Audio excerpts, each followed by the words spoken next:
Hello प्रशिक्षुओं, नमस्कार। आपका बहुत-बहुत स्वागत है आपके ऑनलाइन शिक्षण यूट्यूब चैनल पर। प्रशिक्षुओं, आपको पता है कि हम लोग सामाजिक विज्ञान के टेस्ट कर रहे हैं और अपना मैथ का भी टेस्ट चल रहा है आपका। हर संडे को आपका टेस्ट होता है, जैसा कि आप जान रहे हैं। क्योंकि आपका पेपर बहुत ही नज़दीक है, इस वजह से आप बिल्कुल भी लापरवाही ना बरतें और रिवीजन पर महत्वपूर्ण तरीके से और बिल्कुल ध्यान केंद्रित कर तैयारी करें भैया अपना।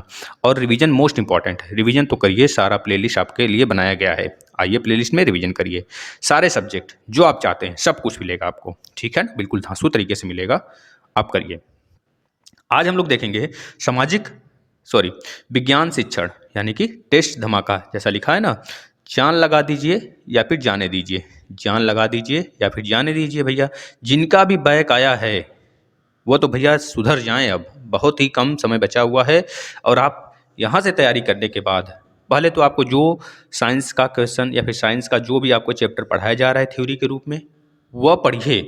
और बल्कि जो कवर नहीं कर पाएंगे हम, बाय द वे, वैसे तो पूरी हमारी कोशिश रहेगी कि आपका जैसे मैथ खत्म हुआ, जैसे आपका सामाजिक अध्ययन खत्म हो रहा है, उसी तरह साइंस भी खत्म कर दिया जाए। हमको पूरा विश्वास है कि आपके एग्जाम होते होते पूरा कंप्लीट हो जाएगा।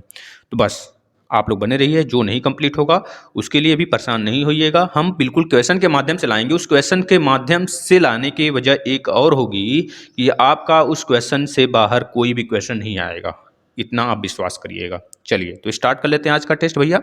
जय राम सबको। एक बार हर हर महादेव का नारा लगाइए, इसके बाद शुरू हो जाइए, ठीक है ना? कोई भी बकवास की बातें नहीं, कहीं दिमाग नहीं भटकाना है। आराम से 1 घंटे आधे घंटे जो भी होता है टेस्ट आप लगे रहिए। 35+ क्वेश्चन करेंगे हम लोग। चलिए पहला क्वेश्चन देखिए क्या बोल रहा है। दाढ़ी बनाने में जिस दर्पण का प्रयोग होता है वह दर्पण है। जिस दर्पण का प्रयोग होता है दाढ़ी बनाने में, क्या वह दर्पण उत्तल दर्पण है? क्या दोनों हो जाएगा, अवतल भी और उत्तल भी? देखिए अवतल उत्तल में केवल एकमात्र डिफरेंस है। जो अवतल दर्पण होता है बेटा, और दो ऐसे बना लीजिए, गोली दर्पण होते हैं, गोली दर्पण के कटे हुए भाग होते हैं दोनों। अवतल दर्पण में जो होता है भैया, वह जो होता है ना, जो कोटिंग की होती है, जो कोटिंग की होती है परत, वो बाहर की तरफ होती है, बाहर की तरफ होती है अवतल दर्पण में। जिससे क्या होता है, अगर कोई भी रे आता है अंदर यहाँ पे, तो उसको एक जगह सिकोड़ देती है, यहाँ पे किसी फोकस पॉइंट पर उसे सिकोड़ देती है अवतल दर्पण। लेकिन उत्तल दर्पण क्या काम करता है बचवा? ये फैला देता है, अपने रे को फैला देता है, ठीक है ना? फैलाने का काम करता है। और अवतल दर्पण सिकोड़ने का काम करता है। तभी तो दाढ़ी बन पाएगी, समझ रहे हैं? तभी तो डॉक्टर जो टॉर्च जो लाता है, जो लेंस लगाता है, वो तो अवतल दर्पण का ही बना होता है। उत्तल दर्पण तो वो होता है जो हमारे जो हमारा गाड़ी हो गया, बड़े बड़े वाहन हो गए, उसके साइड में लगा होता है, साइड व्यू देखने के लिए, साइड मिरर जिसे बोलते हैं, वो होता है उत्तल दर्पण। तो इसका साफ साफ आंसर हो गया भैया। बचवा आप लोग आंसर दीजिए, ठीक है ना? इसका आंसर हो जाएगा अवतल दर्पण। भैया आंसर दीजिए आप लोग, बहुत जरूरी है।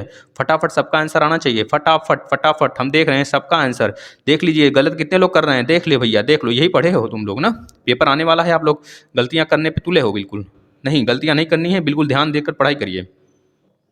चलिए इसकी बात कर लेते हैं। नेक्स्ट क्वेश्चन देखिए क्या पूछा गया है। किस दर्पण में प्रतिबिंब सदैव आभासी और वस्तु से छोटा बनता है? कौन सा दर्पण ऐसा है जिस दर्पण में हमेशा हमेशा आभासी प्रतिबिंब बनेगा? आभासी बनेगा तो मतलब सीधा बनेगा, जाहिर सी बात है। जो भी सीधा प्रतिबिंब बनेगा भैया, वो आभासी ही बनेगा। आभासी मतलब उसको हम लोग टच नहीं कर सकते हैं, है ना? मतलब एक तरह से रियल व्यू नहीं होता है, वो रियल इमेज नहीं होता है, आभासी होता है, जिसे हम लोग केवल महसूस कर सकते हैं। और वस्तु से छोटा बनेगा। जब वस्तु से छोटे की बात आ जाती है तो हमेशा उत्तल दर्पण लगाते हैं बचवा लोगन, याद कर लीजिएगा इसको। अवतल दर्पण में तो एक ही कंडीशन में सिर्फ इमेज सीधा बनता है, जब हम फोकस और मुख्य अक्ष के बीच में वस्तु को रख देते हैं, तब जाके हमारा जो अवतल दर्पण है ना बचवा, वो बहुत बड़ा प्रतिबिंब बनाता है, सीधा बनाता है, बहुत बड़ा बनाता है, आभासी बनाता है। ये चीज़ याद रखेंगे। केवल एक ही कंडीशन होता है, इसमें 6 कंडीशन होते हैं प्रतिबिंब बनने के, इसमें सिर्फ मैक्सिमम 2 होता है। कह लीजिए एक ही कंडीशन होता है जो कि हमेशा छोटा बनता है। ये बात याद होना चाहिए। जो आपका अवतल दर्पण, इसमें 6 प्रकार के प्रतिबिंब बनते हैं, जो कि आभासी भी होते हैं कुछ कंडीशन में, और एक कंडीशन में सिर्फ आभासी होता है। और सारे कंडीशन में वास्तविक प्रतिबिंब बनता है भैया। वास्तविक मतलब रियल इमेज बनता है। और वस्तु से मतलब कह लीजिए वस्तु से बड़ा भी बन सकता है, वस्तु के बराबर भी बनता है, वस्तु से छोटा भी बनता है। सारे कंडीशन आपको पता होगा, वरना नहीं तो आप बताइएगा। एक चीज़ और बताइएगा आप लोग, अगर आप लोग को इस तरह अच्छा लग रहा है तो ठीक है। अगर यही चीज़ अगर हम बोर्ड पे पढ़ाते हैं ना हम बचवा, तो आपको सारी इमेज बना के दिखाते हैं, तो आप लोग बताइएगा। अगर बोर्ड पे पढ़ाना हो तो भी बताइएगा मुझे, हम बोर्ड पे पढ़ाएंगे और सारी इमेज बना के पढ़ाएंगे। और मैराथन बहुत जल्दी स्टार्ट होने वाला है आपका, आप लोग ध्यान दीजिएगा। तो हम बिल्कुल धांसू तरीके से करेंगे। जो थ्योरी वाला पोर्शन है वो हम लोग बोर्ड पे ही करेंगे। पहले एमसीक्यू कर लेते हैं कुछ दिन तक, है ना। चलिए यहाँ पे देखिए क्या पूछा गया बच्चों लोगन। यहाँ पे देखिएगा, किस दर्पण में प्रतिबिंब सीधा आभासी वस्तु से बड़ा बनता है। अभी तो हमने बताया था किस प्रतिबिंब में जो किस दर्पण में प्रतिबिंब जो होता है सीधा बनता है, पहली बात है, आभासी भी बनता है, वस्तु से बड़ा बनता है। अगर इसी जगह लिख देता छोटा और वस्तु से छोटा बनता है तो वहाँ हो जाता उत्तल दर्पण, लेकिन यहाँ बोला है वस्तु से बड़ा, तो एक ही कंडीशन है, कौन सा दर्पण हो जाएगा, अवतल दर्पण होगा भैया। आप लोग का कमेंट देखिए, गलत नहीं आना चाहिए सारे लोगों का आंसर, ठीक है। यहाँ पे देखिए लिख दिया है आपको फंसाने के लिए उत्तलोत्तल अवतलोत्तल, तो इस पे ध्यान नहीं देना है, जो हमारा लक्ष्य है सिर्फ उस पर ध्यान देना है। चलिए बिल्कुल ढीला नहीं पड़ना है, जोश जोश आना चाहिए, जोश अंदर से जोश भरा रहना चाहिए, सबका आंसर आना चाहिए। चलिए तो आंसर बताइए इसका, सारे बच्चे का आंसर आना चाहिए भैया। वह दर्पण जिसके बाहरी सतह पर कलई नहीं होता है या अंतः सतह चमकदार होता है, या कह लीजिए अंदर की सतह पर कलई होता है। देखिए तीन तरह से क्वेश्चन बनेंगे जो हमने आपके सामने रख दिया है। वह दर्पण जिसकी बाहरी सतह पर कलई नहीं होता है, या फिर अंतः सतह चमकदार होता है, या फिर अंदर की सतह पर कलई होता है। जब अंदर की सतह पर कलई होगा भैया, हमने अभी बताया है किस गोली दर्पण का भाग है, किस गोली दर्पण का भाग है भैया, अंदर जब कलई होगा तो मतलब अगर यहाँ पे होगा लाइट, जो भी लाइट आएगी इसकी ऊपरी परत पे आएगी, ऊपरी परत पे आएगी तो क्या क्या करेगी, फैला देगी ऐसे रे पूरा, सिकोड़ेगी थोड़े, जब सिकोड़ेगा तो अवतल दर्पण होता, लेकिन यहाँ पे फैला रहा है, इस वजह से हमारा राइट आंसर क्या हो जाएगा भैया, उत्तल दर्पण हो जाएगा। कुछ बच्चे पता नहीं क्या सोच के लगा देते हैं उत्तल लेंस, उत्तल लेंस नहीं लगाना है बचवा, याद रखिएगा। देखिए उत्तल दर्पण, क्योंकि यहाँ पे दर्पण की बात हो रही है ना, तो दर्पण लगाएंगे, ठीक है ना। चलिए एक बार इस क्वेश्चन को और देख लीजिएगा, नेक्स्ट चलते हैं। आंसर फटाफट फटाफट सबका आंसर आना चाहिए, फटाफट भैया सबका आंसर आना चाहिए। वो दर्पण जिसके अंदर की सतह पर परावर्तन की घटना होती है। अब देखिए परावर्तन क्या होता है बचवा, अपवर्तन क्या होता है। परावर्तन का मतलब कोई भी किरण आती है और रिफ्लेक्ट हो जाती है, मतलब कि इंसिडेंट रे को हम कहते हैं, इंसिडेंट रे अगर आई परत पे गिरी वो परावर्तन हो गई, मतलब एक तरह से रिफ्लेक्ट हो गई। अंदर की सतह, जब अंदर की सतह से रिफ्लेक्ट होती है मतलब कि उसके बाहर कलई किया गया है, मतलब उसके बाहर कलई किया गया है, यहाँ पे कलई किया गया है, तभी तो यहाँ पे आएगी, रिफ्लेक्ट होगी, और यहाँ पे चमकदार वाला पोर्शन है, ठीक है। तभी कैसा रे होगा, मतलब कि कैसा यह आपका दर्पण होगा बचवा, जब बाहर अंदर की तरफ से रिफ्लेक्ट हो रहा है तो हमारा अवतल दर्पण होगा। कौन सा दर्पण होगा, अवतल दर्पण होगा। इस तरह थोड़ा सा अगर हमको कॉन्सेप्ट क्लियर रहेगा ना तो सारी चीज़ें पकड़ में आ जाएंगी, ठीक है ना। चलिए नेक्स्ट क्वेश्चन की तरफ चलते हैं। आवृत्ति का मात्रक बताइए बचवा, चलिए आवृत्ति का मात्रक बताइए आप लोग। आवृत्ति का मात्रक क्या होता है, आवृत्ति का मात्रक क्या हर्ट्ज होता है, क्या एम्पियर होता है, क्या मीटर होता है, क्या डेसिबल होता है। सबका आंसर आना चाहिए। देखिए बहुत बच्चे सही कमेंट कर रहे हैं, लेकिन कुछ बच्चे हैं जो कि गलत कर रहे हैं इसको भी। इसका आंसर क्या हो जाएगा भैया, हर्ट्ज हो जाएगा, हर्ट्ज। आवृत्ति का मात्रक क्या होता है, हर्ट्ज होता है। आवृत्ति मीन्स फ्रीक्वेंसी। एम्पियर किसका मात्रक है, सबका कमेंट आना चाहिए, ठीक है। डेसिबल किसका मात्रक है, हम बता देते हैं, साउंड का, जो हम लोग बोलते हैं ना, जो साउंड होता है जो बोलते हैं उसका मात्रक डेसिबल होता है ना, जो बोलते हैं हम लोग। और एम्पियर किसका मात्रक है, वीडियो खत्म होने के बाद सबका आंसर आना चाहिए कि सर आवृत्ति का मात्रक तो हमारा हर्ट्ज था, लेकिन एम्पियर किसका मात्रक है। आप लोग लिखेंगे एम्पियर, ऐसे लिखेंगे, फिर उसके आगे लिखेंगे ये किसका मात्रक है, एरो बना के। ऑफलाइन होने के बाद वीडियो कमेंट आना चाहिए सबका आना चाहिए भैया। देखिए लापरवाही मत बरतिए आप लोग के लिए जब हम लोग मेहनत कर रहे हैं तो आप लोग खुद के लिए मेहनत करिए भैया, इतना तो कर सकते हैं आप लोग। किसी वस्तु द्वारा प्रति सेकंड किए गए कंपनों की संख्या कहलाती है। वही तो है, जब किसी वस्तु द्वारा प्रति सेकंड, जैसे आप किसी दरवाजे को खट खट मारे तो ऊपर हाथ लगा लीजिए, देखिए झन झन झन झन करेगा। कभी आप लोग देखते होंगे जब आपका गेट बंद होता है, कभी बड़ा सा अगर गेट लगा हो आपके घर में, कोई ऐसा चीज़ मटेरियल अगर आपके घर में है जो कि बार बार उठाया बैठाया जाता हो उसे, तो उसको गिराते पराते हैं तो देखते होंगे कभी गिरने के बाद पूरे घर जो है झंझनाहट की आवाज़ में आ जाती है। वही तो होती है आवृत्ति। एक सेकेंड में जो आवृत्ति गूंजती है बेटा, जो हमारा कंपन करता है उसी को हम लोग क्या बोलते हैं, आवृत्ति कहते हैं। ये चीज़ आप नोट कर लेंगे। आवृत्ति इन द सेंस फ्रीक्वेंसी, ठीक है ना, फ्रीक्वेंट होना। और आयाम हो गया, ये हमारा साउंड से रिलेटेड है, ठीक। आवर्तकाल हो गया, समय हो गया, आपको पता है आवर्तकाल जो होता है T बराबर 1 फ्रीक्वेंसी N होता है, F होता है ना, यही होता है बेटा, यह फ्रीक्वेंसी और आवर्तकाल में संबंध है आपका, ठीक है ना, याद रखेंगे। चलिए आगे चलिए, सबका आंसर आना चाहिए बचवा। कंपन करती हुई वस्तु का अधिकतम विस्थापन कहलाता है। जब कंपन कर रहा है तो जाहिर सी बात है कोई वस्तु है भैया, आप ही बोलिए, मान लीजिए आप बोले, अब श्रृंग और गर्त तो पता होगा, श्रृंग गर्त, सिंह गर्त इसे बोलते हैं। सिंह मतलब ऊपर जाना, गर्त मतलब बीच वाला। सिंह गर्त, गड्ढा, गर्त मतलब गड्ढा होता है ना, आप लोग सुने होंगे ज्योग्राफी में। और श्रृंग मतलब ऊपर वाला पोर्शन, यही होता है श्रृंग गर्त। एक श्रृंग से लेकर, मतलब यहाँ से एक बार हम इसे फिर से ड्रॉ करते हैं फिगर को, देखिएगा ऐसे है, तो यहाँ से हम स्टार्ट करें ऐसे ऐसे, ये एक चक्कर कंप्लीट हुआ। अब यहाँ से लेकर बचवा, यहाँ से लेकर यहाँ तक की डिस्टेंस जो है, यहाँ से लेकर यहाँ तक की डिस्टेंस, एक हमारा क्या तरंग दैर्ध्य बना दिया है, एक पूरा यह डिस्टेंस हो गया, ये एक चक्कर हो गया हमारे किसी भी बोली को, किसी भी बोल को। इसी को बोलते हैं क्या, अधिकतम विस्थापन। जितना अधिक श्रृंग और गर्त बनेगा उतनी दूर तक आपकी आवाज जाएगी, है ना, ये बात तो पता होगा ना। बस बेटा, तो क्या बोला है, अधिकतम विस्थापन जो होता है उसे क्या बोलते हैं, आयाम बोलते हैं, याद रखेंगे, ठीक है ना। चलिए नेक्स्ट, पानी का क्वथनांक क्या होता है भैया, ये तो सबको पता है, बच्चों बच्चों की पता है। 100 डिग्री ही उबालते हैं तब तक पानी बुलबुले आवाज में आने लगती है, वही पानी का अधिकतम क्वथनांक होता है। 0 डिग्री जो होता है बेटा, यह फ्रीज होता है, पानी इस पे फ्रीज होकर बर्फ के रूप में आ जाता है ना। चलिए आगे चलते हैं।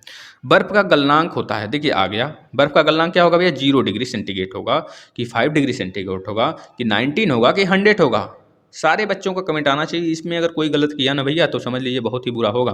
क्या हो जाएगा, ए, आंसर इज ए, आपका राइट आंसर ए हो गया। चलिए नेक्स्ट क्वेश्चन देखेंगे आप लोग, ठीक है, थोड़ा सा जूम आउट करते हैं, है ना।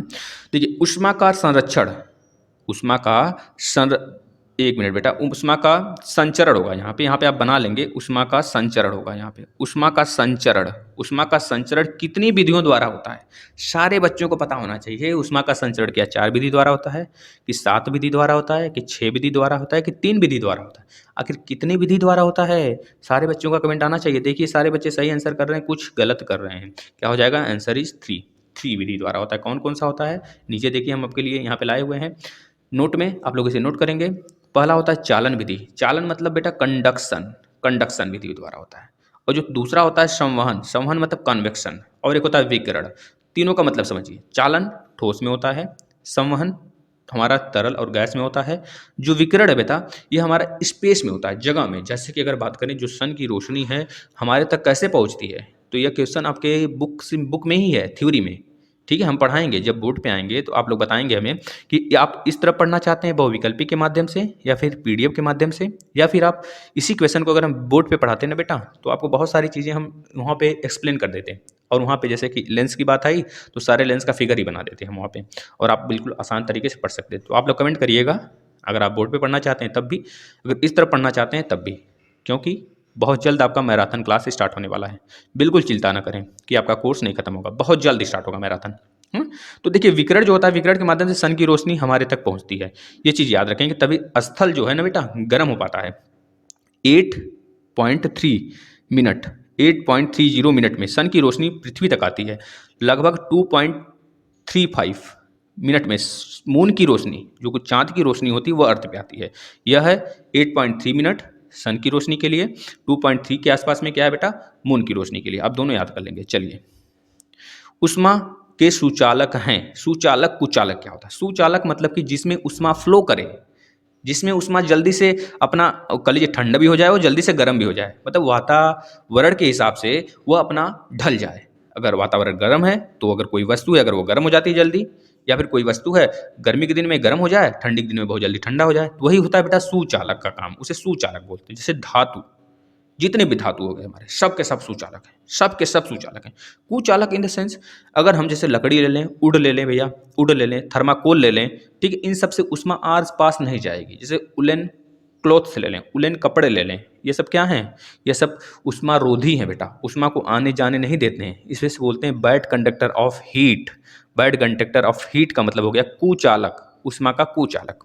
तो बताएंगे क्या इसमें ए सही है कि सी सही है कि बी सही है कि डी सही है, तो बता देंगे भैया सभी सही हैं, क्योंकि सभी तो हमारे धातु हैं, सभी धातु हैं, तो सभी ऊष्मा के सुचालक हैं। नेक्स्ट ऊष्मा का कुचालक आ गया, अभी तो बताया था, एलोबेट किया था ना, इसका भी आंसर सेम है भैया, बता दीजिए क्या हो जाएगा इसका आंसर, सभी हो जाएगा। क्या हो गया बेटा, सभी हो जाएगा। चलिए इसका राइट आंसर सभी हो गया।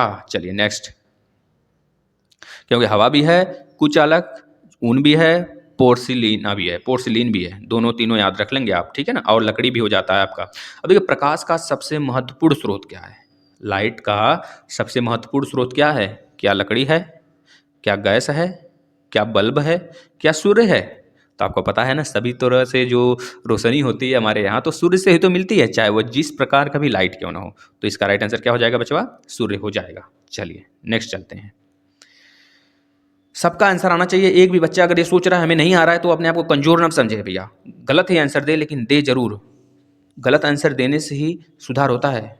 आप कहावत सुने होंगे, है ना, ये सारी चीज़। अब देखिए प्रकाश की प्राकृतिक स्रोत क्या है। अब देखिए दो चीज़ यहाँ पे आपको सिखाएंगे हम, दो चीज़ ध्यान से आप लोग शांति से सुनिए। प्रकाश का प्राकृतिक स्रोत क्या है पहले हम आपको सिखा देते हैं, फिर इस क्वेश्चन पे आते हैं। देखिए एक होता है ल्यूमिनस बॉडी, मतलब दीप्त, दीप्त प्रकाश किरण। एक होता है अदीप्त प्रकाश किरण। एक होता है दीप्त, बेटा यहाँ पे हम लिखे हैं, पीडीएफ में आपको मिल जाएगा टेलीग्राम पे। दीप्त प्रकाश किरण, एक होता है अदीप्त प्रकाश किरण। अदीप्त, दीप्त का मतलब वह बॉडी होती है, वह प्राकृतिक ऑब्जेक्ट होता है जो कि अपने आप से ही प्रकाश को उत्पन्न करे, किसी दूसरे के ऊपर निर्भर न रहे। जैसे सन हो गया, सन का खुद का रोशनी होता है। उसी तरह आपका लालटेन हो गया, लालटेन का खुद का रोशनी होता है। जैसे मोमबत्ती हो गया, मोमबत्ती का खुद का रोशनी होता है। अब यह नहीं बोलिएगा कि हम माचिस से जलाते हैं, ये तो गलत बात होगी ना। माचिस से आप जलाते हो ना, लेकिन जलता तो वो खुद है ना, वो अपने माध्यम से दूसरी चीज़ को दिखाता है आपको, है ना। ऐसे बॉडी जो खुद जलकर दूसरे दूसरे ऑब्जेक्ट को दिखाएं, हमें नज़र में लाएं हमारे दूसरे ऑब्जेक्ट को, तो वही होता है दीप्त, यानी कि वही होता है ल्यूमिनस। जैसे जुगनू हो गया, जुगनू आप देखते होंगे जो गर्मी के दिनों में पेड़ों पे बहुत ज़्यादा चमकते हैं, बहुत अच्छा लगता है। तो यह सारे चीज़ जो हमारे ल्यूमिनस बॉडी होते हैं, जो हमारे दीप्त उत्पन्न करते हैं, जो प्राकृतिक तरीके से चमकते हैं, जिनका खुद का रोशनी होता है, वह होते हैं ल्यूमिनस बॉडी यानी कि दीप्त प्रकाश किरण। और जो खुद की रोशनी नहीं रखते हैं, जैसे बुक हो गया, टेबल हो गया, मेज हो गया, चेयर हो गया, घर के सारे बर्तन हो गए, हम और आप हो गए, तो ये लोग क्या है बेटा? नॉन ल्यूमिनस हैं। इनके पास खुद का रोशनी नहीं होता है, ये दूसरे के सहारे से दिखते हैं, तो ये हो गया नॉन ल्यूमिनस यानी कि अदीप्त। तो यहाँ पे आपको क्वेश्चन क्या पूछा गया है? प्रकाश के प्राकृतिक स्रोत हैं, तो कौन से हैं प्रकाश के प्राकृतिक स्रोत भैया? सभी हो जाएंगे, तारे भी होते हैं खुद की रोशनी, सूर्य भी और जुगनू भी। एक बार फटाफट फटाफट शेयर शेयर, कोई बच्चा शेयर नहीं कर रहा है, आप लोग बहुत कम जुड़े हो भैया, ऐसे काम नहीं चलेगा। जल्दी जल्दी शेयर करिए, तभी हमारा मोटिवेशन बढ़ेगा और हम अच्छे अच्छे क्वेश्चन ला पाएंगे। जल्दी जल्दी फटाफट फटाफट शेयर होना चाहिए। फटाफट फटाफट बोले तो फटाफट, तुरंत तुरंत में 1 मिनट रुके हैं, जल्दी से शेयर करिए अपने जिस भी प्लेटफॉर्म से आप जुड़े हैं, फटाफट। चलिए नेक्स्ट क्वेश्चन, वस्तुओं से ध्वनि उत्पन्न की कितनी विधियां होती हैं? यह भी भैया बहुत अच्छी बात है। अब देखिए, आप जिससे भी ध्वनि उत्पन्न करना चाहें उससे ध्वनि उत्पन्न कर सकते हैं। अगर आप किसी को पीटते हैं तब भी ध्वनि उत्पन्न होगा, अगर आप हाथ को रगड़ते हैं भैया तब भी ध्वनि उत्पन्न होगा, जब आप फूंक मारते हैं तब भी ध्वनि उत्पन्न होता है ना, होता है ना। जब दो वस्तुओं की घर्षण होती है, वहाँ पे दो वस्तुओं की रगड़ होती है, वहाँ पे ऊर्जा भी उत्पन्न होगा और ध्वनि भी उत्पन्न होगा। जैसे आप देखते होंगे जब बिजली कड़कती है, दो बादल आपस में लड़ते हैं, तो सबसे पहले बिजली चमकती है, तब उसके बाद साउंड आता है। क्यों? क्योंकि प्रकाश की जो वेग होती है 3 गुणे 10 के पावर 8 मीटर पर सेकंड होती है, और जो लाइट की वेग होती है बेटा 25 डिग्री सेंटीग्रेड में टेम्परेचर पे 343 या फिर 343 कर लीजिए, हाँ 343 मीटर प्रति सेकंड होती है ना। इतना डिफरेंस होता है भैया, तभी तो हमें लाइट पहले दिखता है, बाद में साउंड सुनाई देता है ना। तो याद रखेंगे इसमें कौन सा आपका राइट आंसर हो जाएगा। तारों को खींचने से भी आवाज़ आएगी, फूंक मारने से भी, आघात से भी, यानी कि राइट आंसर सभी हो जाएगा बचवा। चलिए ठीक है, फटाफट शेयर होना चाहिए, सभी लोग शेयर करेंगे। अगर सर से प्यार करते हैं, ऑनलाइन शिक्षण से सारे आपको फायदा मिलता है, तो फटाफट शेयर होना चाहिए, ठीक है ना। नेक्स्ट, विज्ञान और प्रौद्योगिकी का संबंध है। विज्ञान और प्रौद्योगिकी का संबंध किससे है भैया? क्योंकि विज्ञान के बिना प्रौद्योगिकी अधूरी है, प्रौद्योगिकी के बिना विज्ञान अधूरा है। प्रौद्योगिकी मतलब हो गया आधुनिकरण, विज्ञान का मतलब हो गया साइंस। आधुनिकरण तभी होगा, हमारा देश, हमारा मॉडर्न, जो बोलते हैं मॉडर्न देश बन रहा है, कितना मॉडर्न जमाना आ गया, तो ये सब क्या है? ये सब प्रौद्योगिकी का ही रूप है भैया, प्रौद्योगिकी का ही विस्तार है। विज्ञान ही तो विस्तार किया है। विज्ञान नहीं होता, साइंस नहीं होता तो क्या हम बल्ब जला पाते? एडिसन बल्ब की खोज कर पाते? साइंस नहीं होता क्या हम बेल जो आपके थे भैया, वो आपके जो कह लीजिए कि टेलीफोन का आविष्कार कर पाते? नहीं कर पाते। सारी चीज़ें को जो आविष्कार है बेटा साइंस पे ही निर्भर किया है। जब साइंस ही हमारा कह लीजिए कि लय में आता है ना, तो प्रौद्योगिकी का विकास होता है ना। याद करेंगे ये सारी चीज़ें भैया को रिलेट करिएगा, तो घनिष्ठ संबंध है। कैसा संबंध है? विज्ञान और प्रौद्योगिकी में सामान्य संबंध नहीं है। सामान्य रहता तो हम लोग यहाँ तक नहीं पहुँचते, यूट्यूब के माध्यम से पढ़ पाते क्या? आप जाते 20,000 रुपये देते कहीं ऑफलाइन में, 30,000 रुपये देते, लूटता। एक दिन में आपको एक सब्जेक्ट पढ़ाता, एक दिन में एक सब्जेक्ट का कोई एक टॉपिक पढ़ा देता, जाओ मस्ती करो। यहाँ पे आप जब चाहो तब यूट्यूब खोलो, सर का प्लेलिस्ट खोलो, मैथ का रिवीजन खटाखट खटाखट खटाखट रिवीजन, है ना। समझ रहे हैं कि नहीं? तो ये सब क्या है बेटा, विज्ञान और प्रौद्योगिकी का घनिष्ठ संबंध है, तो वही चीज़ हो गया आपका घनिष्ठ संबंध। चलिए नेक्स्ट, आधुनिक ईंधन कौन सा है? आधुनिक ईंधन कौन सा है भैया? क्या मिट्टी का तेल है, क्या लकड़ी है, क्या एलपीजी और पेट्रोल है? तो जाहिर सी बात है लकड़ी और मिट्टी का तेल बहुत पहले यूज होता था। तो एलपीजी, और एलपीजी मतलब क्या हो गया, लिक्विड पाइप पेट्रोलियम गैस, ठीक है, लिक्विड पाइप पेट्रोलियम गैस। एक होता है सीएनजी, कंप्रेस्ड नेचुरल गैस बेटा, जो कि आज के आधुनिकीकरण जो आपके कह लीजिए कि जो मोटर गाड़ी में यूज होते हैं बड़े व्हीकल्स में, वहाँ पे सीएनजी, जिसे हम क्या कहते हैं, हरित हरित पेट्रोलियम के नाम से भी जानते हैं। मनोरंजन के साधन हैं, कौन से इसमें मनोरंजन के साधन हैं आपको पता होना चाहिए, बताइए फटाफट भैया।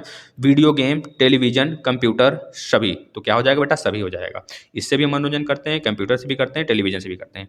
राइट आंसर क्या होगा, डी डी डी डी। किसी का आंसर करते हैं, देखिए कितने बच्चे हैं परेशान हो रहे हैं। डी, इसका आंसर सबका डी आना चाहिए बचवा।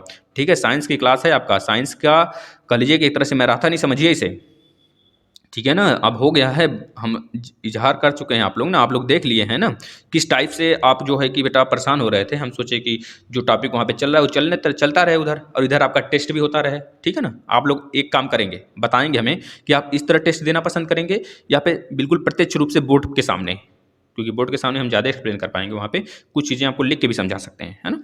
चलिए आप लोग कमेंट करेंगे, जैसा आपकी राय होगी वैसा किया जाएगा। अब देखिए, स्वस्थ मनुष्य के शरीर का ताप होता है, स्वस्थ मनुष्य के, अब देखिए कितने बच्चे इसमें चकपका रहे हैं, ए आ रहा है, बी आ रहा है, सी आ रहा है, देखिए देखिए देखिए क्या बवाल मच रहा है ना। तो 37 डिग्री सेंटीग्रेड भैया और 98.6 डिग्री फ़ारेनहाइट, यह दोनों के दोनों जो है हमारे शरीर के टेम्परेचर को मेंटेन करते हैं। ये हमारा सेंटीग्रेड में होता है या फ़ारेनहाइट में। एक केल्विन भी होता है, केल्विन केल्विन भी होता है। केल्विन जो होता है बेटा, यह मूल मात्रक होता है हमारा टेम्परेचर का। तो इसका राइट आंसर क्या होगा, ए और डी, सॉरी ए और बी, यानी कि राइट आंसर डी हो गया। ए भी सही है हमारा और बी भी सही है। यह सेंटीग्रेड में है या फ़ारेनहाइट में है। अब देखिए एक फार्मूला आपको बताते हैं, नीचे लिखा हुआ है C/5, यह है सेंटीग्रेड, फ़ारेनहाइट और केल्विन में संबंध। तो C/5 F-32/9, K-273/5। और अगर पूछा जाता है कौन सा ऐसा डिग्री सेंटीग्रेड है जिसपे सेंटीग्रेड और फ़ारेनहाइट बराबर हो जाते हैं, है ना, तो आप यहाँ पे रख देंगे -42, सी के प्लेस पे भी लिख देंगे -42 और एफ के प्लेस पे भी लिख सकते -42। अब दोनों को सॉल्व कर देंगे, है ना, सॉल्व कर देंगे तो दोनों की वैल्यू बिल्कुल बिल्कुल बराबर आएगी, ठीक है ना। देखिए -42 यहाँ पे रखेंगे तो 40 30 70 4 74, एक मिनट भैया, यहाँ पे 40 कर लीजिएगा भैया, यहाँ पे 40 कर लीजिएगा, यहाँ पे 40 कर लीजिएगा, 42 नहीं बेटा, यहाँ पे 40 डिग्री कर लेंगे आप। 42 डिग्री है जो कि रॉन्ग हो गया है, आप इसे सही कर लेंगे, -40 डिग्री करेंगे। अब यहाँ पे -40 डिग्री रखेंगे एफ में और -32, तो -40 और -32 क्या हो गया, -72 डिग्री, -72/9, 9 8 जा 9 8 72, यानी कि -8 आ गया, एक साइड -8 आ गया।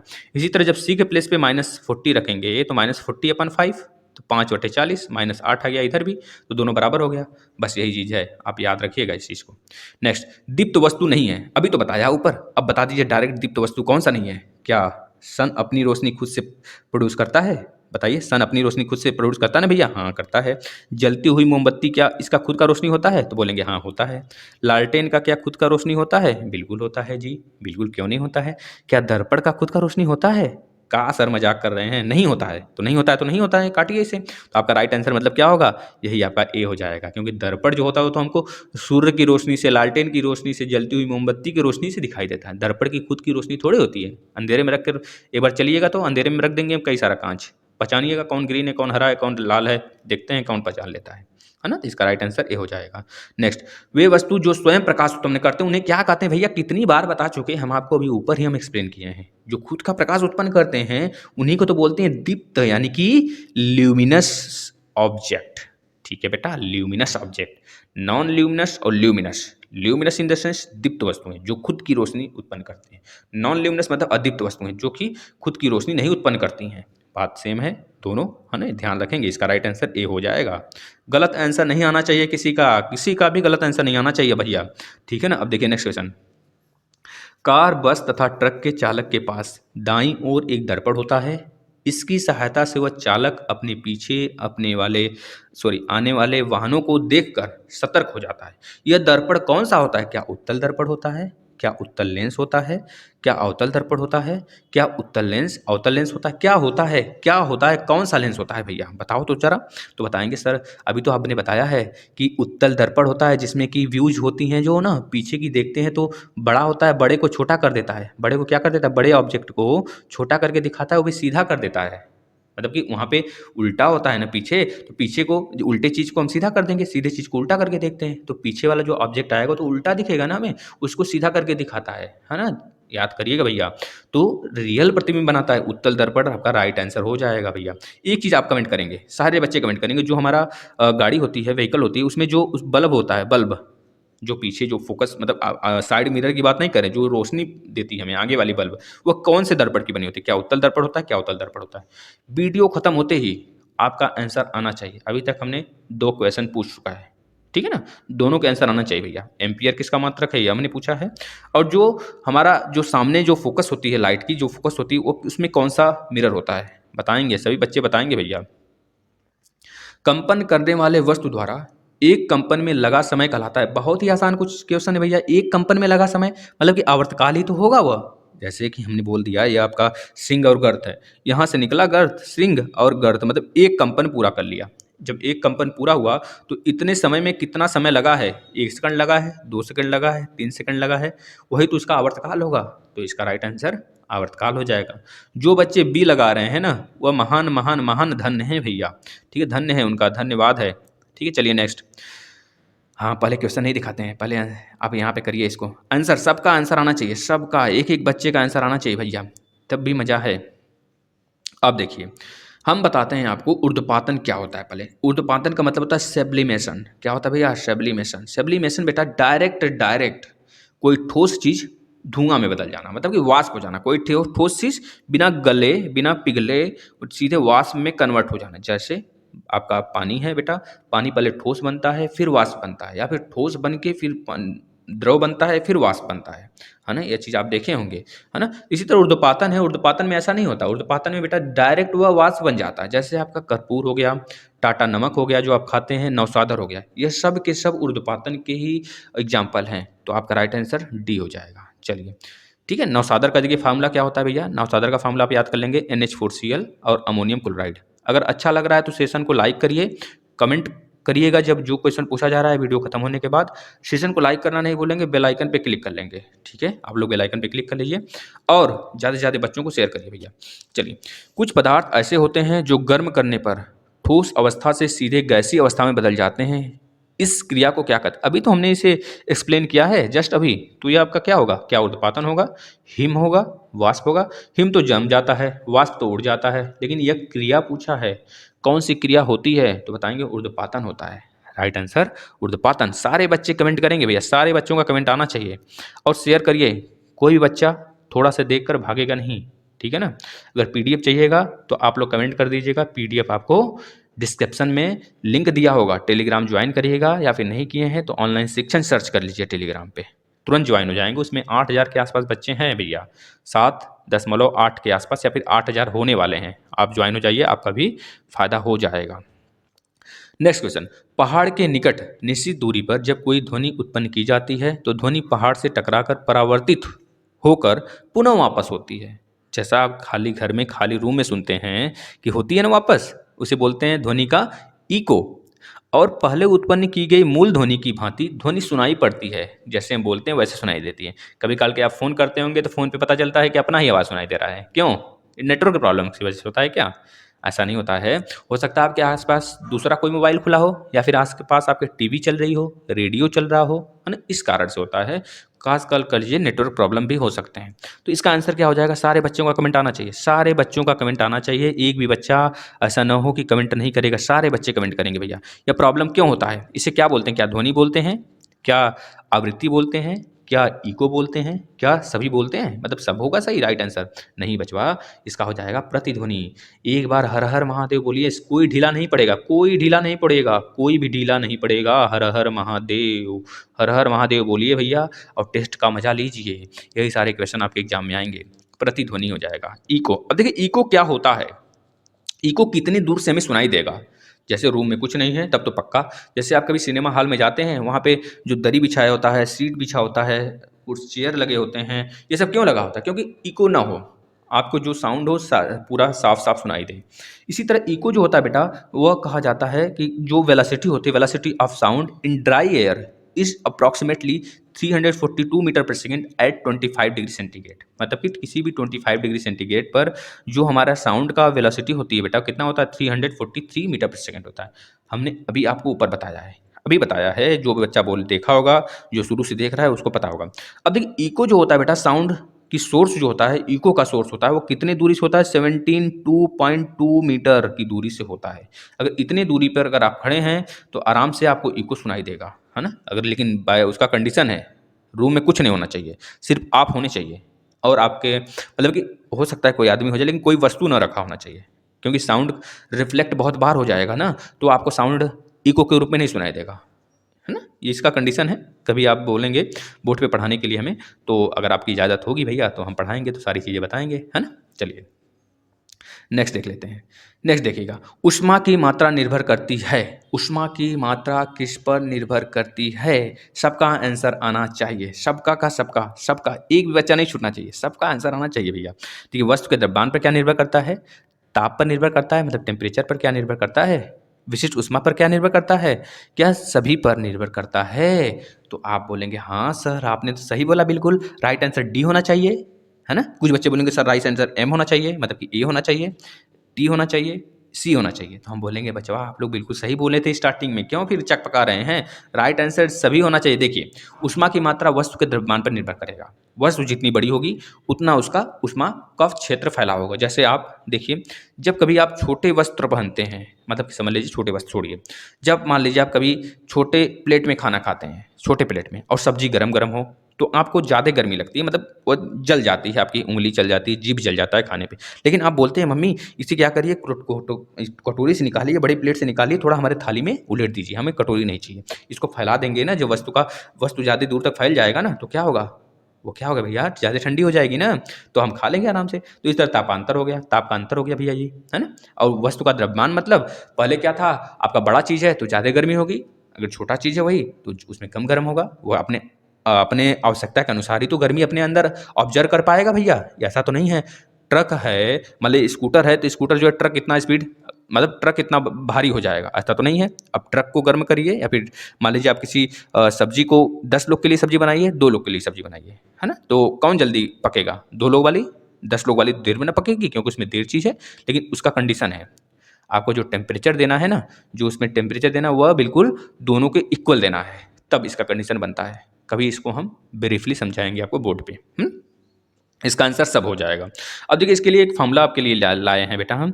1 किलो कैलोरी बराबर 4.18 इंटू 10⁻³ जूल होता है। आप इसे नोट कर लेंगे, बहुतों बार पूछा जाता है। 1 कैलोरी बराबर क्या होता है? 4.18 जूल होता है, क्योंकि आपको पता है 1 किलोमीटर, मतलब किलोमीटर, आपको हमने ट्रिक बताया था भैया, kilo, hecto, decametre, deci, centi, millimetre, ठीक है? इसमें पूरा तेरा घाटा करके एक हमने आपको ट्रिक भी दिया था। जो बच्चा पढ़ रहा होगा शुरू से, उसको गहनता के तरह से नॉलेज होगा। भैया आप लोग देखिए पिछला वीडियो, हम बार बार चिल्ला चिल्ला के कहते हैं।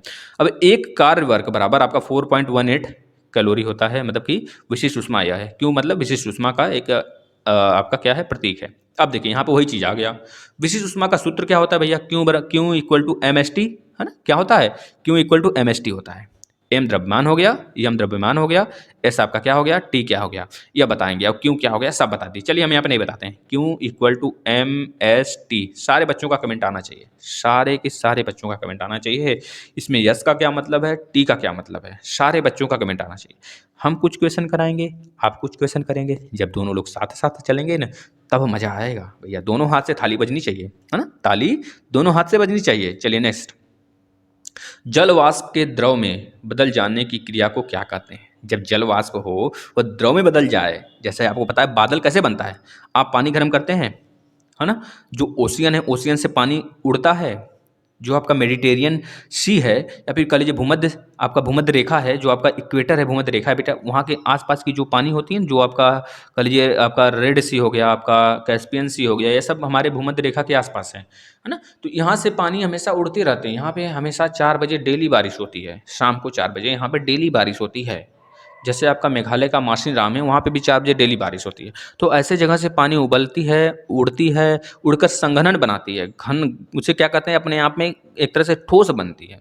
बाद में यही जाके संघनन जो होता है बेटा, संघनन बनते बादल बन जाता है। बादल बनने के बाद किसी पहाड़ पे, हिमालय के तरफ या फिर हिमालय की चोटियों से टकराता है, बस फूट जाता है। जब फूट जाता है, जैसे आप होली के दिन क्या करते हैं, गुब्बारे भर भर के मारते हैं एक दूसरे को ना, तो क्या होता है, पहले गुब्बारे में पानी भरते हैं, फिर मारते हैं तो फूट जाता है। इसी तरह वह भी होता है बादल, उसमें पानी भरा होता है, वो जब लड़ता है ना पहाड़ों की चोटियों से, तो गिर जाता है, फूट जाता है, बारिश हो जाती है ना, याद रखेंगे। तो उसे बोलते हैं संघनन, बोलते हैं संघनन, बादल का बनना, है ना, याद रखेंगे बचवा। चलिए, ऊर्ध्वपातन हमने बता दिया, वाष्पन आपको बता दिया। चलिए नेक्स्ट, किसी द्रव को वाष्प में बदलने की क्रिया क्या कहलाती है? किसी द्रव का वाष्प में बदलने की क्रिया क्या कहलाएगी? मोस्ट इंपॉर्टेंट है, बहुत इजी क्वेश्चन है, बहुत ही बेहद आसान क्वेश्चन है। क्या ऊर्ध्वपातन होगा? आंसर डी होगा। क्या गलन होगा? गलन मतलब फ्रीजिंग पॉइंट। क्या यह होगा? नहीं सर, यह तो 0 डिग्री सेंटीग्रेड पर होता है। और जो संघनन है, संघनन तो अभी आपने बताया है कि पानी उड़ता है तब जाके संघनन बनता है। यहाँ पे वाष्प द्रव में बदलने की क्रिया पूछ रहा है, तो वाष्पन ही तो होगा, वाष्पन, वेपराइजेशन। ठीक है ना। चलिए नेक्स्ट, मानव का कान निश्चित सीमा के बीच की आवृत्तियों की ध्वनि सुन सकता है। किस निश्चित सीमा के बीच की आवृत्ति सुन सकता है? इसके कहने का मतलब यह है। इसके पहले हम आपको बता देते हैं 3 ध्वनियाँ कौन कौन सी होती हैं जो हमें सुनाई देती हैं, जो हमें सुननी चाहिए या फिर जो नहीं सुननी चाहिए। देखिए, 3 ध्वनियाँ होती हैं, तीनों ध्वनि के प्रकार होते हैं भैया, आप लोग देख लेंगे पहले, फिर उसके बाद हम चलते हैं आगे। पहले होती है श्रव्य ध्वनि। श्रव्य ध्वनि तरंग मतलब ऑडिबल साउंड। दूसरा होता है अपश्रव्य तरंग मतलब कि इंफ्रासोनिक वेव्स। तीसरा होता है पराश्रव्य तरंग, अल्ट्रासोनिक वेव्स। जो श्रव्य तरंगे होते हैं बेटा, यह हमें सुनाई देते हैं, या ऑडिएबल साउंड इसे बोलते हैं, जो कि मनुष्यों द्वारा सुने जाते हैं 20 हर्ट्ज से ऊपर। 20 किलो हर्ट्ज बोलिए या फिर 20,000 हर्ट्ज बोलिए, 20 किलो हर्ट्ज बोलिए या फिर 20,000 हर्ट्ज बोलिए। देखिए, दोनों तरीके से लिखा जाता है, आप गलत नहीं मानेंगे। 20,000 भी होगा और 20 के आगे के लगा देंगे तो किलो हर्ट्ज हो जाएगा, है ना, यही चीज़ होता है बेटा। तो इस तरह के जो साउंड होते हैं उसे हम सुनते हैं। लगभग 40 से ऊपर जो होते हैं, 40 हर्ट्ज तक के जो आवाज़ होते हैं, यह हम लोग को सुनना चाहिए। अगर हम लोग 80 तक चले जाते हैं बेटा ना, हम लोग को, हमारे कान खराब हो जाते हैं 80 तक के साउंड को, 80 हर्ट्ज तक के, है ना, ये चीज़ याद रखेंगे, क्योंकि यहाँ पे बहुत ज़्यादा पॉपुलेशन वगैरह, मतलब सॉरी, पोल्यूशन वगैरह होने लगता है साउंड का। जिससे हमारे कान के जो पर्दे होते हैं, ड्रम्स होते हैं, जो हमारे कान में जो 3 हड्डियाँ होती हैं, वो सब खराब हो सकते हैं ना, जो लिक्विड होता है वो भी सूख सकता है। ये सारी चीज़ें पता होना चाहिए। दूसरा जो तरंग है भैया, वह अपश्रव्य तरंग है, 20 हर्ट्ज से कम होती है, इसको हाथी और वेल सुनती है। पराश्रव्य तरंग 20 किलो हर्ट्ज से ऊपर होती है, मतलब कि 20,000 हर्ट्ज से अधिक की ध्वनि होती है भैया। यह क्या था बेटा, 20,000 था। यह 20,000 हर्ट्ज से अधिक वाली ध्वनि जो होगी वह पराश्रव्य तरंगी होती है, जैसे जो जेट यान वगैरह उड़ते हैं वह सब होते हैं, वह सब इतनी ध्वनि आवाज निकालते हैं। अब इसका आंसर बता दीजिए आप लोग। सबका आंसर आना चाहिए, सबका, एक एक बच्चे का आंसर आना चाहिए।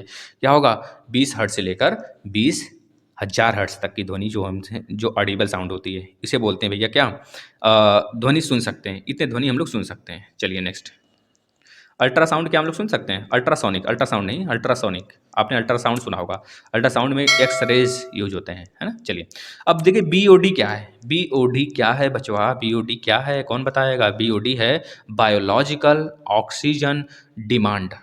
बायोलॉजिकल ऑक्सीजन डिमांड, क्योंकि हमें पता है पानी में जो पानी की शुद्धता का जो प्रयोग होता है, पानी की शुद्ध है कि अशुद्ध है, इसका जो हम पता लगाते हैं वो ऑक्सीजन की मात्रा से लगाते हैं। जिसमें जितना ऑक्सीजन वो उतना ज़्यादा शुद्ध, मतलब कि स्वच्छ पानी है। और वह तो अलग बात है, जो क्लोरीन होता है, क्लोरीन के माध्यम से पानी को शुद्ध करते हैं। जो हमारे यहाँ के जो नगर निगम से पानी आते हैं ना, उसमें क्लोरीन ही मिला होता है। और जो बायोलॉजिकल ऑक्सीजन डिमांड है, इससे हम पानी की शुद्धता का पता लगाते हैं। जिसका आंसर क्या हो जाएगा? जल का प्रदूषण की मापन करते हैं, कितना उसमें प्रदूषण है। अब देखिए, सबका यहाँ पे लिख दिए हम। वायु का प्रदूषण का मापन किससे करते हैं भैया? पीएम मतलब पर्टिकुलर मेटल से, जिसे हम बोलते हैं हाफा। हाफा उसका नाम है। यह हाफा क्या काम करता है? हवा में पार्टिकुलेट मैटर का पता लगाता है, कितना है कितना नहीं है। ज़्यादा बड़ा है तो मतलब पोल्यूशन ज़्यादा है भैया। ईईजी देखिए क्या होता है। ईईजी मतलब होता है इलेक्ट्रो इंसिफिलोग्राम, इलेक्ट्रो इंसिफिलोग्राम। या ब्रेन के जो कह लीजिए कि जो रेज होते हैं, ब्रेन के जो मस्तिष्क होते हैं बेटा, कोई अगर प्रॉब्लम्स होता है ब्रेन में तो यह पता लगाता है, ईईजी, है ना, याद रखेंगे। ठीक है। और एक होता है ईसीजी। ईसीजी मतलब इलेक्ट्रोकार्डियोग्राफ बेटा, यह हार्ट के लिए होता है, हार्ट बीट की चेक करने के लिए होता है। इसे आप याद कर लेंगे, है ना। चलिए, इतने क्वेश्चन थे। अगर आपको मज़ा आया हो बहुत अच्छी बात है। और अगर आपको ऐसे ही चाहिए तो आप बताइएगा, हम लोग ऐसे ही मैराथन क्लास स्टार्ट करने वाले हैं बहुत जल्द ही। आप लोग चिंता नहीं करिए, हम लोग बिल्कुल धांसू तरीके से करेंगे। आप लोग बस एक काम किया करिए, थोड़ा-सा साथ दीजिए हम लोग का। आप लोग ज़्यादा से ज़्यादा शेयर करिए, बच्चे को जोड़िए, जिससे कि अनेकों बच्चों जो हैं उनका फ़ायदा हो सके।